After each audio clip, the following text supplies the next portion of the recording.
I'm Cassidy, one of your Indianapolis Colts cheerleaders, and you're watching the Believe in Colts podcast. Welcome back to another edition of Believe in Colts. I'm Lawrence Owen, and today we are going to discuss this young Indianapolis Colts defense. There is so much to discuss because of the simple fact that we lost our best cornerback from last year in Stephon Gilmore being traded out. And then, of course, we got Isaiah Rodgers, who's going through the situation he's going through. Plus, we don't know. I mean, we have 5 rookies at cornerback, 5 on the team, okay? 2 of them being undrafted free agents. And then, of course, our defensive line, that's a big question mark, right? We got 3 or 4 guys on that defensive line that need to step up and become the guys that we expected them to be when they were drafted. And could the defense get a little boost from the offense this season? Something they haven't seen in the last couple years? If everything comes together right, this Indianapolis Colts defense could actually be pretty good. We're going to get into that in just one moment. But before I do, I just want to remind you that BetOnline is your number one source for all your betting needs. Get the latest odds, lines, and matchup reports for baseball, boxing, golf, NFL, and more. BetOnline continues to be the fastest and easiest way to place your wagers, including live betting and your favorite casino and card games available to play right from your phone. Head to the website or use your mobile device to sign up today and get in on the action. Remember to use promo code BELIEVE, that's BLEAV, for your 50% welcome bonus on your first deposit. Bet Online, where the game starts. Now, obviously, last year, it was so up and down for the Indianapolis Colts defense. I mean, you would have entire halves or even entire games where this defense just looked like maybe the best in the NFL. They would lock a team down and not allow more than 3 scores or less than 3 scores multiple times. They were one of the best defenses in the NFL through week 10. And then things happen, right? Next thing you know, the Eagles are making a comeback in the fourth quarter. Next thing you know, the Cowboys are setting records for points scored in the fourth quarter. And then, we can't forget, even though we want to, the Vikings game, right? Where we were up 33-0 at halftime and then lost the game, right? But a lot of that could have to do with the fact that the offense couldn't stay on the field and give our defense time. The Indianapolis Colts defense in the first half of all these games played absolute phenomenal lights out. They were responsible for points. They were responsible for great field position. They were responsible for so much. And the offense let them down. Obviously a combination of a lot of stuff that we have talked about in the past and we will talk about in the future on the offense. But right now, let's discuss this defense and whether or not it could continue to stay a top 10 defense or even better. All right. First and foremost, as we discussed, the cornerback situation. With or without Isaiah Rodgers. And that's a big thing. We're in deep trouble, all right? We only have 2 veteran guys, so to speak, and that's if you want to call Isaiah Rodgers veteran. And then you got Kenny Moore, who is better suited to play nickel, as we all know, right? Now, he does play the outside cornerback when we are in base formations. So he will be the outside corner and probably be the number 1 corner, all right, on outside base formations. But look at this. We got Darius Rush, Juju Brents, Jalen Jones. 3 rookies that we drafted this past offseason that is looking to come in and do something. Dallas Flowers was an undrafted free agent from last year as well. Tony Brown also, another young guy, right, that we had gotten undrafted last year. I mean, my goodness, the youth across the board is unbelievable. once you take out Kenny Moore. And Kenny Moore is not an old guy. He did have an off season, a down year last year, but a lot of that's expected. Hopefully he'll come back to his regular form this season. Everyone has down years. Last year, it seemed like every Colts player on this team had a down year, no matter whether your name was, Kenny Moore or Quentin Nelson. So expect some sort of a bounce back, especially with the fact that last year was the first year that all these guys were playing under a new defensive coordinator with a little bit of a different scheme going on. Now, the guys that have been here for a while understand that scheme a little bit more and will be able to help adjust all the rookies and young guys that are coming in to playing this scheme as they come in. So I actually expect the defense as a whole to start the year off better than what they did last year because of the guys that were here last year understanding the scheme that Gus Bradley brings to the team. And he kept all the other, coaches that was here. So absolutely, I love the fact that we were able to keep all those guys, but it's so important.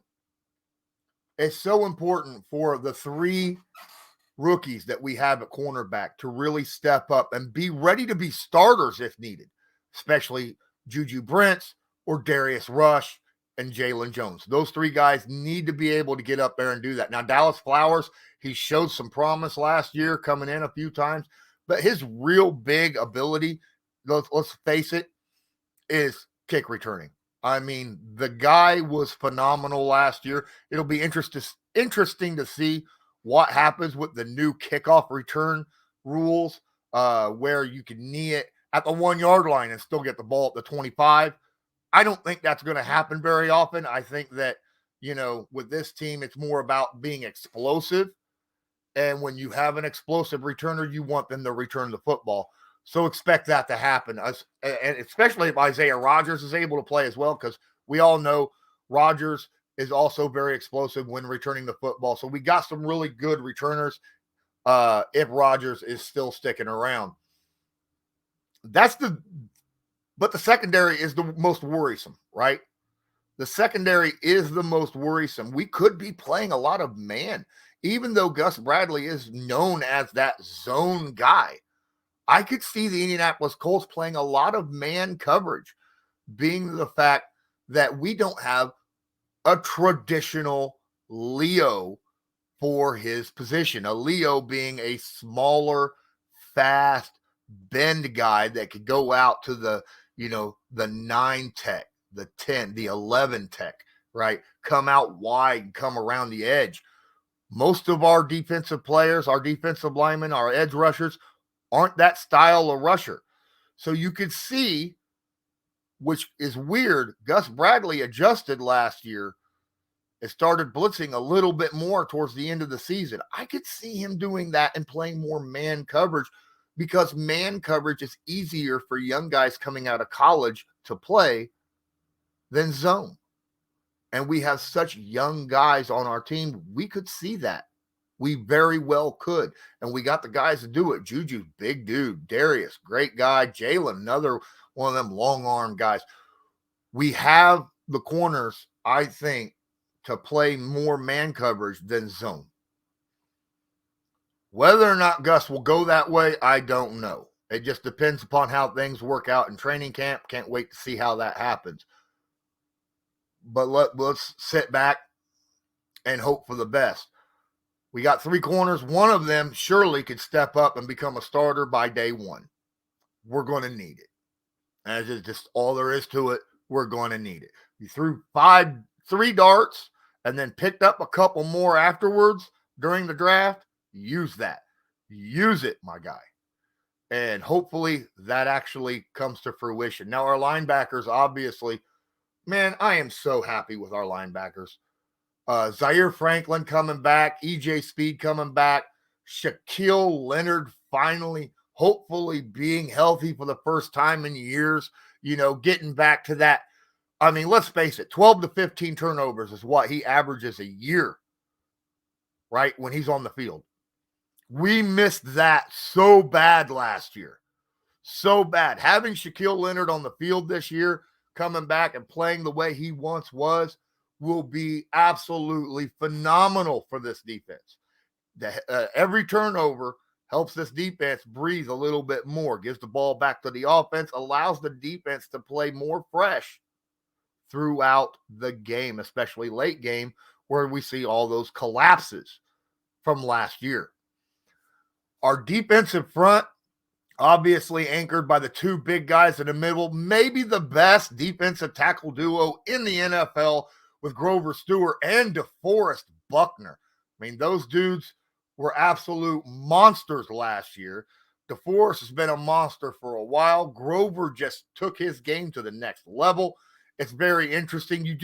It's so hard to double team the tackles, both of them, because that means you got a running back or a tight end going one-on-one against one of your pass rushers on the ends, right? Whether that's going to be, but we'll need that, okay? We're going to need that. Why? Because we haven't got a household name right now at defensive end. We don't. And I hate using the word potential because we have so much of it on our team, and it's sad. But potential is an invisible thing. It does not exist, really. It's what you are. Could you become better by getting better? Yeah, absolutely. But potential does not exist. It's out there in the ether. You are what you are. You could get better, but you are what you are. And we need to find out what these guys are. Tyquan Lewis, an absolute stud, went on the field. But my goodness, year after year after year, he gets hurt in freak accidents, right? One year it's a knee, the next year it's the other knee. I mean, my goodness, Kwity Paye, another guy who has played solid, but not to the extent that we was hoping for. Dio Odangbo, another young guy, right, who we all expected to come in after he came back from his injury last year to play very, very well. And he kind of had flashes, but it wasn't there. This will technically be his second year. It'll be interesting to see. Those three guys, plus Samson Ebukam, the other defensive end that we picked up from the 49ers, those are the four guys that we really need someone there to step up and get to that next level, to show that jump, right, that we have been waiting for. Someone stay healthy, make that jump, be that 10-plus sack guy. Be that guy that teams look at and go, okay, we might have to double team him occasionally. Because if you could do that, DeForest Buckner and Grover Stewart will make all offenses like sweat profusely with their pressure coming up the middle. It is what it is. And that's what we got to watch for, okay? Not everybody has an offensive line that's good right up the gut, both guards and center, okay? And we get some kind of pressure on the outside, then we can play our zone if we need to. But if we can't, Gus Bradley's going to have to go to that man concept a little bit more with these young corners. But I think it's going to be possible that he could do that. I think this defense has, and again, I hate using the word potential. I've said this a million times. I hate the word. We got so much of it, but it don't exist. Training camp comes, we're going to see what we're going to get from these cornerbacks. Okay? Last year, during training camp, our defense was obliterating our offense. And we were like, is the defense that good or is the offense just that bad? Well, guess what? Yes. The defense was that good and the offense was that bad. I mean, come on. This year, I want to see a little bit more of a fight, okay? I want to see the offensive line putting up a fight with the defensive line. Defense ain't going to get any better if they're practicing against crap. Okay. Remember a few years ago when Quentin Nelson was out there and he was blocking guys and he come back and he's like, how you expect us to get better if we're practicing against guys like this, yelling at our GM. What's he do? He goes out and he gets DeForest Buckner, kapow. Now you got iron sharpening iron, as certain coaches and GMs used to say. Well, that's what we need this year. We need our offensive line, Quentin Nelson. How is our defense supposed to get better if they're practicing against crap? Okay. Hopefully, from what we saw last year, you will get better. We'll talk about that a little bit in a different episode. Right now, it's the defense. If the offense can just show something during practice, our defense will be fine. The great thing I think that's going to help our corners, our rookie corners out a ton, is the fact that we have different style wide receivers, okay?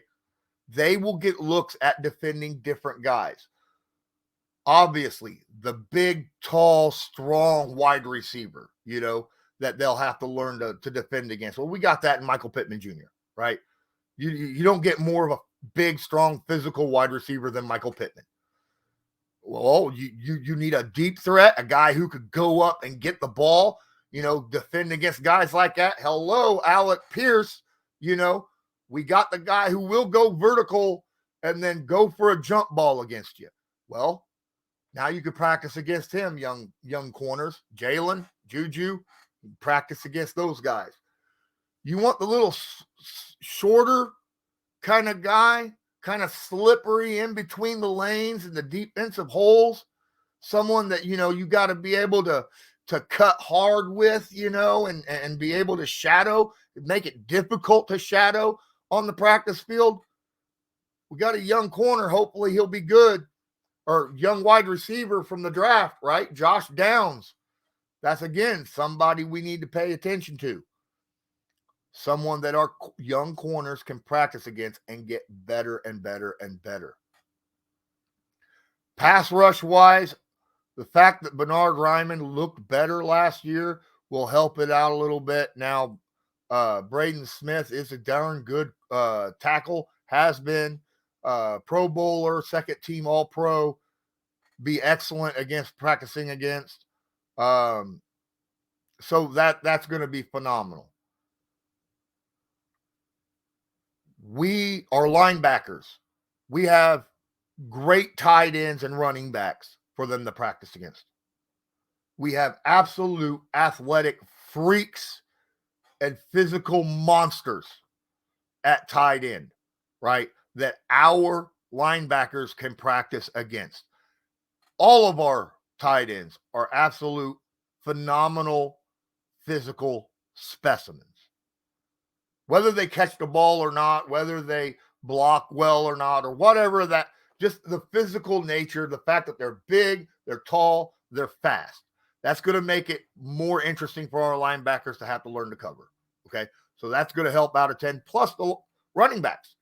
Remember, ladies and gentlemen, we don't just have a healthy Jonathan Taylor back, but we got an Evan Hall now who can catch the football out of the backfield, I mean, we had that last year until the trade with Zach Moss. But now we got Evan now. He's a young guy. We can work with him. And then, of course, the physical beat you down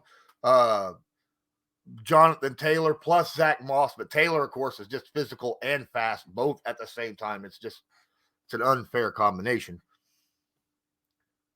We got the guys on offense to make our defense better.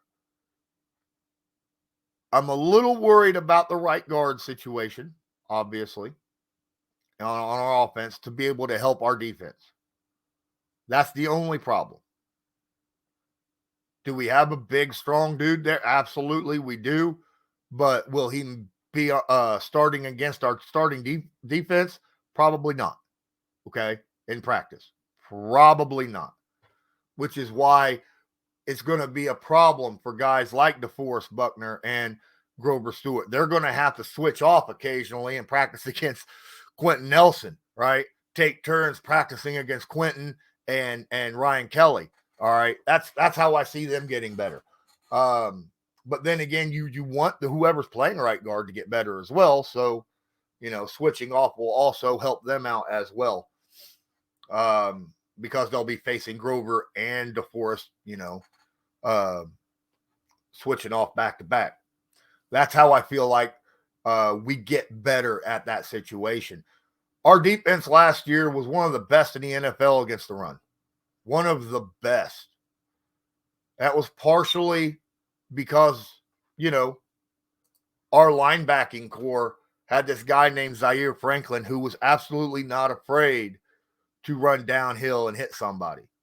And then our other linebacker, who got obviously picked up during the offseason, we got Shaquille Leonard back, though, and then EJ Speed.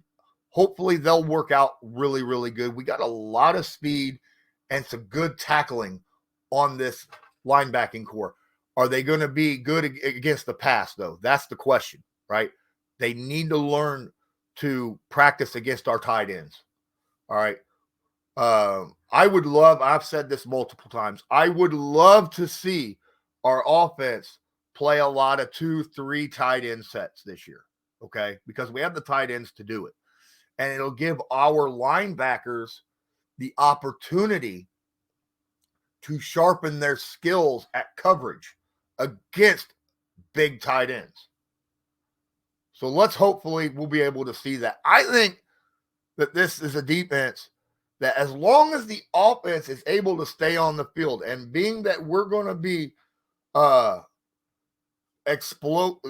plan is to be explosive on offense, but the fact that we have a very run-oriented looking team right now between the quarterback and the running backs, and the fact that our receivers can all block in the running game, I think that's going to help us out a ton. That'll help allow the clock to tick, allow our defense to stay off the field more often during actual games so that they can play at their top level throughout the year. Okay. Well, I think that's what's going to be talked about right now. I think I'm done. Let me know what you think in the comments. Okay. Is there anything that worries you more or less than others? And how do you feel like they should approach training camp? Okay. As it starts to climb up in just a couple weeks from now.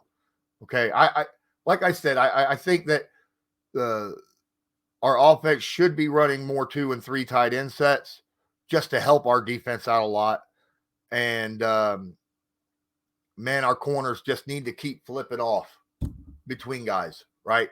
They need to keep switching and learn how to defend against the big, tall guy, how to defend against the quick, the quick guys that are at, Isaiah McKenzie, another guy, just like Josh Downs. Let's not forget we got Isaiah McKenzie for our corners to work against as well. All right. He's a guy who's had plenty of experience getting down the field and finding open slots and being able to move around and get open. So our young corners have got a lot. They need to not only learn from the cornerbacks and their coaches, but talk to your wide receivers. They're your teammates too, guys. All right. Cram in all the information you can. Be like, hey, what can I do to help actually cover you better? Okay. That's what I want to see. And then vice versa. The young offense can do that with the defense. That's the beautiful thing about being on the same team. You're here to win as a team. Learn from everybody. Thanks so much, guys. I'm Lawrence Owen. Again, this was Believe in Colts, brought to you by Bet Online. And as usual, go Colts. Do you believe?